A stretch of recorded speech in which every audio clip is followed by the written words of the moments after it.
you know, when they talk about changes in the earth, do you think that the big one that everyone's so afraid of, do you think that that's going to probably happen because of experiments they're doing in the earth? Somebody? No. No? No, I have never even thought about that, actually. No, I think anything that happens, you know, with changes in the earth either are a natural occurrence of the shift and changes. Actually, I had something very interesting. I have a friend who called me last week, Tim Stouse, is a friend of mine who's been doing a lot of studying, and apparently there are scientific measurements that show that the resonance of the earth is actually changing. It used to be 7.83, which was called Schumann's resonance, and now it's at about 11 point something. And he's also said to me, Derilene, that the magnetic fields, the South Pole and the North Pole, aren't in the same place they used to be.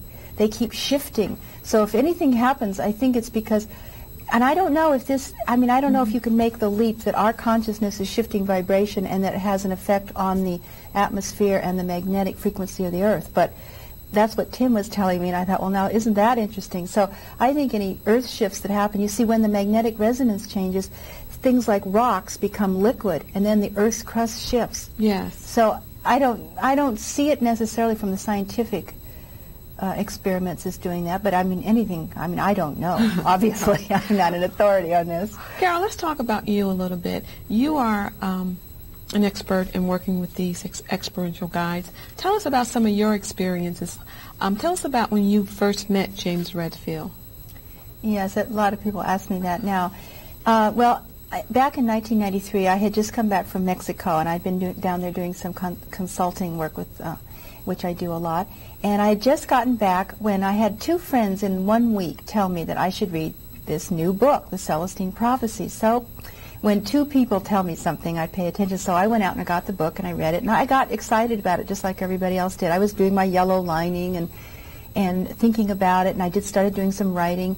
And when my clients would come over for a consultation, I began to do the parental review. I just made it up myself, a little parental review on their parents and what would be the purpose of having had those parents. And it really worked. People got insights right away. So I was very excited. So my first, the first insight I got was this, that I had raised my energy. Because you know when you get some new tool at work, you get all excited. Oh, this is great. Absolutely. So you get excited for a while. Well, it was in that stage of being excited that one day I got a phone call from my friend, Candace Furman. And she's my friend, but she's also my agent. She helped me sell my first book on numerology. And so we were just talking. It was just pure gossiping, really. And finally, at the very end of the conversation, you know, I thought I should hang up and get back to work. But for some reason, I stopped and I said, you know, I've read a new book lately and it's really changed my practice. And so she asked me what it was, and I told her, and she got excited. She says, I think I'm going to call him up, because she's an agent, so she thought maybe he would need her as an agent. And I would never have thought of calling him. So she called him up, and the miracle is that she actually got through to him on the telephone, because he's extremely hard. That is a miracle. Yeah, that's a miracle right there. She got hold of him, she started talking with him, and she said, you know what? She said, I think you need an experiential guide for your book. And he said, well, maybe that's why you're calling me. He said, I do, but I don't have time to write it. So that was the conversation. Oh, and she made the connection. She made the connection. We'd never talked about doing a guidebook. When she called me back and she said this, she told me this story, I was just like floored. I didn't know what to say. She said, well, there was this big silence. I said, so well? She said, well, write a proposal for it. So I did.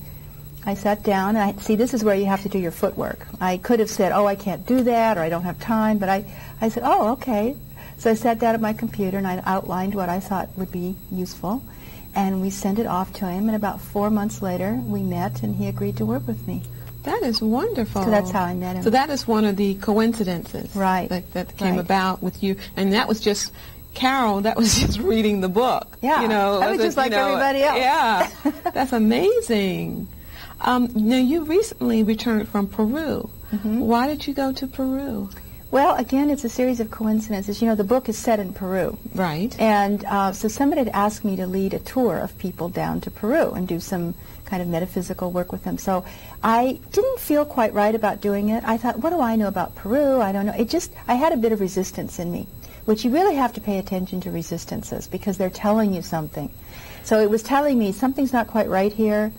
So in that vein, my friend Candace again introduced me to Elizabeth Jenkins, and she takes people to Peru. She's been studying the Peruvian mystical tradition for 8 years. I'm going to have to interrupt you 1 second, and we're going to come back because I want to hear about this. Yes. We're going to take a break now, and stay with us because when we come back, we're going to talk more about this trip to Peru, and we're going to talk about the emerging culture.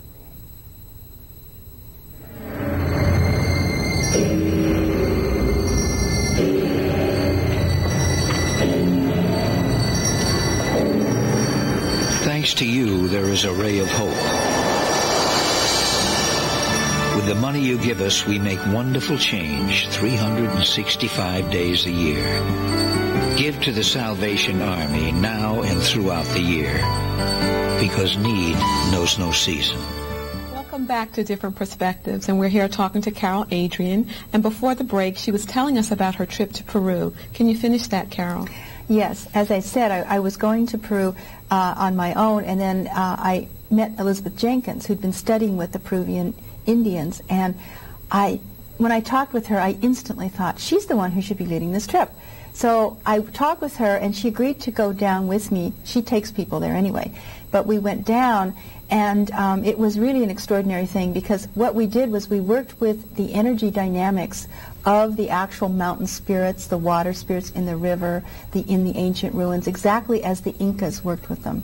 Because it's so interesting. She has a friend, Juan Núñez del Prado, who is an anthropologist, and his father discovered a tribe of Indians living in Peru at 16,000 feet, and they are the direct descendants of the Inca culture. Is that right? Yes, it is. They're the Q'ero Indians, and they know how to read the knotted chords that the Incas used to do their recording on because they didn't have a written language. They practice the same rituals and ceremony, and they have a prophecy, Derilene. It's the Andean prophecy. And when she said this to me, I said, Elizabeth, what are you talking about here? The Andean prophecy is saying exactly what the Celestine prophecy is saying, and the 10th insight. So you can imagine how excited I got about this. Very exciting. So I said, what is this? And we learned from Juan Núñez del Prado gave us a translation. We actually brought the Indians to Los Angeles. They were here about in October, I think it was, and we took them to San Francisco, Marin County, and they did a program with us. And then when we went down there, we met up with some other ones. And Juan himself is initiated in the tradition, so he took us to work with the energy sites. And you see, what they teach is so perfect. It's so much like the Celestine work, because it teaches you to build your energy from nature, and actually you can have a rapport. They believe that everything on earth is a being. So a mountain is not just a mountain, it's a being. And it has a soul, and the rivers and so forth. It's because that's their culture. That's right. And it really works. It's very powerful work. And what they're saying in their prophecy is that starting in August 1st of 1990 was this powerful time of transformation. Well, what have we been talking about this whole time here? Absolutely. And that it's going to go on and continue until the year 2012, which is the starting then of the new golden age. And what they're saying is that they're predicting is that there will be the appearance of 12 special people or healers that will come on the scene, 6 men, 6 women, and they will come through these different sites where it's been predicted they will come and be demonstrating their healing talent. And they will be exceptional healers and teachers. And what they believe, what they're doing now, is to connect the energies of North America with South America and really create this energy bubble, is what they call it, to create the conditions for this new golden age. That is exactly another way of talking about building a critical mass of consciousness. Exactly the same thing. So that's what I was doing in Peru. It was very coincidental. It was very exciting. Now, how long were you there? 2 weeks. 2 weeks. We took 15 people with us from Canada and the United States, and 1 man from Turkey. And we had a great time. Everyone, the trip flowed great. It was, everybody got sounds along. Wonderful. It was wonderful. It really does. You've experienced some of these coincidences when working with the book. Do you have friends that have shared some stories that you can tell us? Nothing real personal, of course, but they're all in here, Derilene. Oh, they're all in the book. She says, read the book. I interviewed all my friends exactly when I would need a story. I'd be typing away on the computer. Exactly at the moment I needed a story, boom, somebody would call me and it would be the exact thing. For example, when I was working on one of the chapters and I was saying, oh, this isn't happening, I need something really juicy here, you know, the phone rang and I thought, now who could this be? Well, it was Elizabeth calling me, and she told me this story about how she had the intuition she needed to go back to New York and talk to her editor about her book. She's writing a book that'll be out next year on her experiences in Peru. And she felt she had to go to New York, and she didn't want to go because she didn't want to interrupt her life and go down there, but she decided to go. Well, when she got there, she was staying with a friend. She got up one morning to go to the art museum, and as she was walking along, she heard a voice that said, "You have not come and made an offering to me yet." And it was the voice of the Hudson River. And she said, "Oh my gosh, you're right." You know, in her mind, she was thinking, "It's right. I haven't honored this earth that I'm standing upon here." So she went and got a map, and it turned out that the river was like 2 blocks away, and she went and talked and did her offering to the river and talked with the river.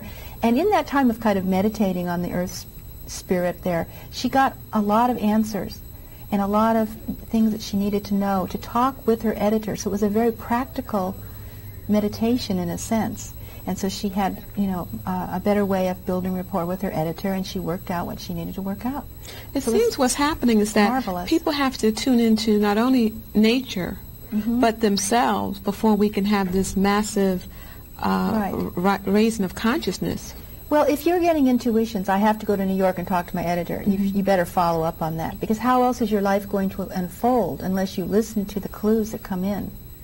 You know, and if it feels like something you need to do, and it isn't just some irrational idea that, you know, you can usually tell the difference, because a true intuition is more of a persistent message. It's quiet. It isn't these obsessive energies that we get a lot of times. Yes. That's not as intuitive as a persistent message that makes sense to you. It's very common sense. It really is. Sometimes what happens is, you know, I'm sitting and I'm thinking maybe a day or two about a friend of mine back east, and before you know it, the phone will ring, and it's that friend. All the time. I mean, it happens to me all the time. She'll say, "I was just thinking about you," or there's been incidences where they've called my office and I might not have been there, and I didn't get the message. And then later on, I'll think about them and call them, and they'll say, "Do you know, did you get my message?" Yeah. And I would not have gotten the message, but it's incredible how that works. Right. Now, what is the emerging, and we didn't get a chance to really talk about this, but what is the emerging culture? I think we're doing it right now. The emerging culture is the new way of looking at the world and then living by your values. Actually, I just was doing research for the book. Sociologist Paul Ray brought in some very good research showing that he feels in the United States, on his research, there are 44 million people that he calls the integral culture. And he feels these are as an emerging point of view that is between, like, the people who are the traditionalists and the modernists. But this is a new group of people, and they're very powerful in the way their values and their perceptions are shaping our culture. They are more interested in the environment. We know that. There are lots of people interested in the environment, spirituality, spiritual psychology, all of these transformative ideas that we've been talking about. They're interested in them, and they choose, instead of TV as much, they choose to read or, you know, listen to the radio. They choose homes that are not splashy and status-oriented, but something more hidden in nature. They value nature. They read the labels on food packages or vitamins. They're interested in food, very interested in information in general. Although they're not highly technical, usually they're a little bit more low-tech, but more interested in human values, communicating, personal growth, spiritual development. So this is a very real group of people, and this is the emerging culture that's coming in. In the Celestine prophecy, James Redfield was talking about the emerging culture over a period of time, over the next 1,000 years, but I believe it's starting right now. It really is. I do too. The more you talk to people, because the people that I talk to, strangers, friends, acquaintances, they all say the same thing, and they're going through this restlessness. They're feeling it, and they're like, some of them don't know what to do because they've never been in tune with themselves. They've always been in tune with external things. Right. And these things are happening. Some of them are happening, some of them are self-imposed, and others are just happening to these people, and they're having to like wake up, whether they want to wake up or not. Right. It's just the most incredible thing. You have someone calls you, Derilene, this is what happened to me. I can't believe this is happening to me. And then all I can say, because I'm trying to figure out why are they calling me, but all I can say to them is, do your work. What do you need to do? What is it that you need to do? Because what I'm finding, and you can tell me if you're finding the same thing, I'm finding that people, we tend to want to cop out, so to speak. Not take responsibilities for the way we feel, or what we think. And I think what's happening internally that's causing all this external uproar is that once we begin to take responsibility for ourselves and choose our thoughts, then that will reflect outwardly. And I don't think people are really getting it. They're still kind of running around for that quick fix. What do you think, Carol? Well, I think the restlessness that we feel and the frustration that we feel in our jobs and so forth is because we're out of alignment with what we came here to do, and we've forgotten what it was that we came here to do. So the work is about coming back into alignment. And when you're on track, you don't have to worry about self-growth. You don't have to worry about whether you're right or wrong. You're sort of following the clues, and the purpose is allowing you to see what's next. And you're making choices based on what really matters to you. When I talk about spirituality in my classes, a lot of times, I have to stop and ask people, what is it? What are we talking about here? What is a spiritual point of view? What is a spiritual life?